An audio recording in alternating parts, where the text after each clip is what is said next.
बिहार में साल के आखिर में विधानसभा चुनाव होने वाले हैं और ठीक उसी वक्त एक बार फिर से वही पुराना लेकिन असरदार चुनावी टूल एक्टिव हो गया है। वायदे, योजनाएं, नौकरियों का पिटारा और साथ में सरकार की झोली में बजट का झटका।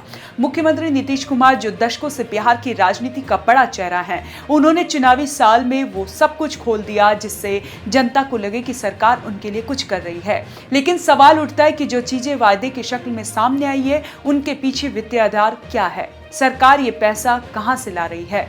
अब जरा गौर कीजिए। बिहार सरकार ने हाल ही में आरबीआई से 16,000 करोड़ रुपए के कर्ज की मांग की है, वो भी जुलाई से सितंबर तक, यानी वो समय जब बिहार में चुनाव प्रचार पूरे उफान पर होगा। सरकार की तरफ से कहा गया है कि ये कर्ज पूरी तरह से कानून के दायरे में है, लेकिन विपक्ष ने तंज कसते हुए कहा सरकार कर्ज लेकर घी पी रही है।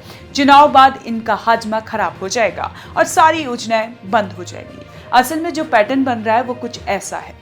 चुनाव से ठीक पहले योजनाओं की बारिश कर दो, हर वर्ग के लिए कुछ नया कुछ ऐलान कर दो और पैसों का बंदोबस्त कर्ज लेकर कर लो।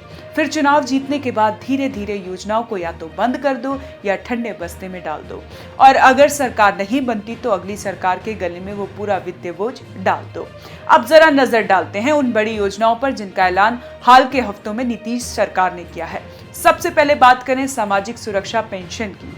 पहले जहां 400 रुपए महीना मिलते थे, अब उसे बढ़ाकर 1100 रुपए कर दिया गया है, यानी सीधे 700 रुपए की बढ़ोतरी। इससे हर महीने 1200 करोड़ रुपए से ज्यादा का खर्च बढ़ेगा। पंचायती राज में प्रतिनिधियों का वेतन 1.5 गुना कर दिया गया है। जीविका कर्मियों का वेतन सीधे 2 गुना कर दिया गया है। सरकार ने ऐलान किया है कि 94 लाख गरीब परिवारों को 2-2 लाख रुपए की सहायता दी जाएगी। ये रकम इतनी बड़ी है कि अगर सही समय पे वितरित करनी है तो सैकड़ों करोड़ रुपए हर महीने खर्च करने होंगे।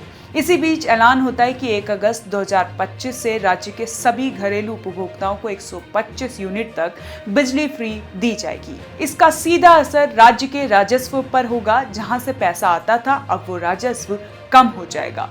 खर्च यानी बढ़ता जा रहा है और आमदनी उसी रफ्तार से नहीं हो रही है। और फिर नौकरियों की बात करें तो सरकार ने विभिन्न विभागों में भर्तियों का ऐलान कर दिया है। इसके लिए जो खर्च आएगा वो भी कहीं ना कहीं इसी कर्ज के सहारे कवर किया जाएगा।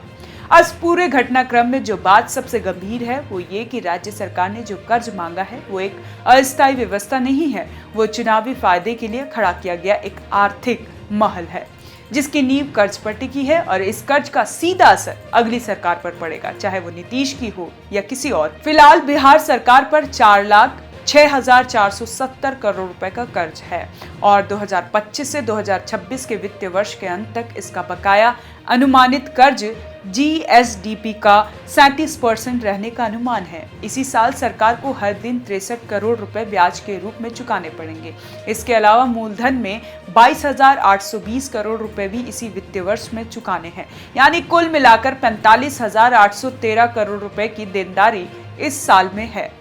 अब जब सरकार इतने बड़े खर्च का बोझ उठाने जा रही है और उसी समय योजनाएं एक के बाद एक घोषित की जा रही है, तो ये सवाल उठना लाजमी है कि क्या सरकार इस बोझ को संभाल पाएगी? क्या ये योजनाएं सिर्फ चुनावी हथियार है? विपक्ष का तर्क यही है। उनका कहना है कि ये सारी घोषणाएं घी पीने वाला मुंह है, यानी चुनाव के वक्त सरकार रसगुल्ले पर रसगुल्ले खिला रही है, लेकिन चुनाव बाद ना पचाने होगा, ना पैसा मिलेगा, ना योजना टिकेगी, और जो सरकार अगली बार आएगी, चाहे वो आरजेडी की हो, बीजेपी की हो या फिर महागठबंधन की, उसे विरासत में वो कर्ज मिलेगा जो किसी और ने वोट बटोरने के लिए लिया था। अब सरकार कहती है कि वो बिहार के हित में योजना बना रही है। वित्त मंत्री कहते हैं कि जो कर्ज लिया जा रहा है वो फाइनेंशियल बाइबल है और FRBM एक्ट यानी राज्य कोषीय उत्तरदायित्व एवं बजट प्रबंधन अधिनियम के दायरे में है।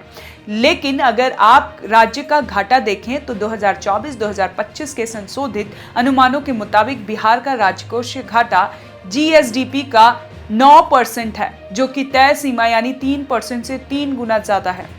तो असली चिंता यह है कि जब सरकार के पास कमाई सीमित है, टैक्स बेस बहुत छोटा है और खर्च कई गुना बढ़ रहा है, तब ये कैसे संभव होगा कि ये स्कीमें लंबे समय तक चल सके? जानकारों का कहना है कि सरकार को कर्ज लेने की वजह अपने टैक्स कलेक्शन को सुधारना चाहिए।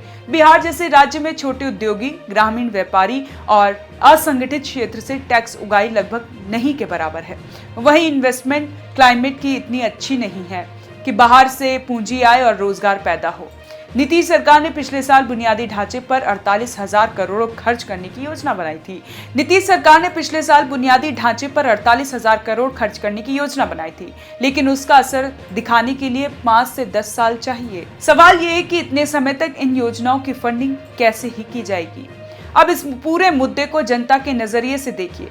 उनको तो बस यही देख रहा है कि सरकार पेंशन बढ़ा रही है, नौकरी देने की बात कर रही है, बिजली फ्री कर रही है, राशन और सहायता योजना भी चालू है, और यही वोटिंग के वक्त सबसे बड़ा असर करता है। लेकिन जो असर चुनाव के वक्त होता है वो असर 5 साल तक अर्थव्यवस्था पर भी रहता है।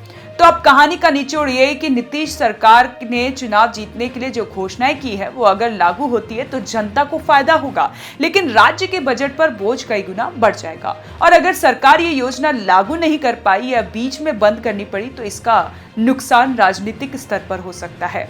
और सबसे गंभीर बात यह है कि अगर नीतीश सरकार चुनाव के बाद सत्ता में वापस नहीं आए तो अगली सरकार को वो पूरा वित्तीय बोझ उठाना पड़ेगा जो फिलहाल वोट बटोरने के लिए लिया गया है। यानी राजनीति की ये लड़ाई सिर्फ नीतियों की नहीं बल्कि भविष्य की अर्थव्यवस्था की भी है। जो अगली बार जब कोई कहे कि नीतीश ने बड़ा दांव खेला तो समझ लीजिए दांव सिर्फ राजनीतिक नहीं है, आर्थिक भी है। अब देखना ये कि जनता इस दांव को स्वीकार करती है या सवाल पूछती है। आप हमें कमेंट कर जरूर बताइए और देखते रहे one nation one group news.